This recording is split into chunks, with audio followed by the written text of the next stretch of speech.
யாரும் யாருக்கும் ஆறுதல் சொல்ல முடியாத ஒரு சோகம் நிகழ்ந்திருக்கிறது. மனோஜ் என்ற இளைஞன் மறைந்திருக்கிறார்.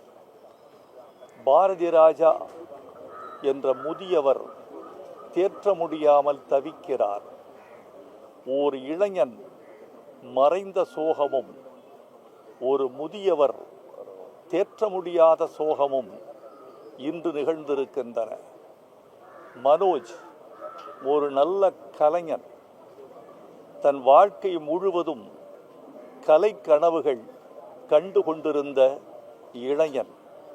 அவரது மரணம் சற்றும் எதிர்பாராதது.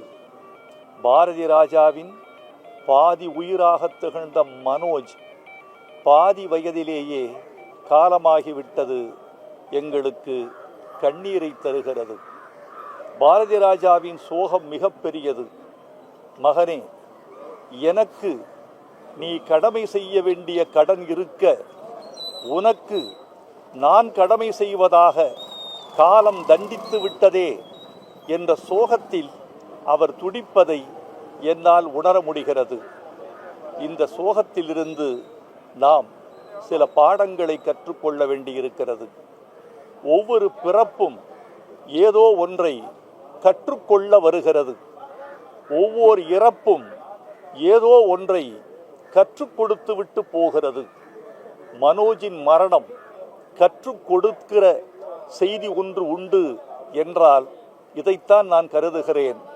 கலைஞர்கள் தங்கள் உடலை கவனித்துக் கொள்ள வேண்டும். கலை வாழ்விலேயே தங்களை கரைத்து கொண்டவர்கள் உடல் குறித்த உணர்வையோ விழிப்புணர்வையோ பெறாதவர்களாக இருக்கிறார்கள். கலைஞர்கள் தங்கள் உடலை கட்டமைத்துக் கொள்ள வேண்டும், வாழ்க்கை முறைகளை வகுத்து கொள்ள வேண்டும் என்று மனோஜின் மரணம் நமக்கெல்லாம் கற்பித்து விட்டு சென்றதாகவே நாம் கருத வேண்டியிருக்கிறது. இந்த மரணம் இருக்கிறதே, அதற்கு கண் தெரியாது. காதலுக்குத்தான் கண் தெரியாது என்பார்கள். அதற்கு கூட கண் தெரிந்தாலும் தெரியும், இந்த மரணத்திற்கு கண் தெரியாது.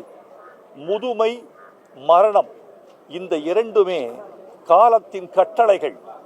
எந்த மனிதனும் தவிர்க்க முடியாத ரெண்டு கூறுகள் மரணமும் முதுமையும்.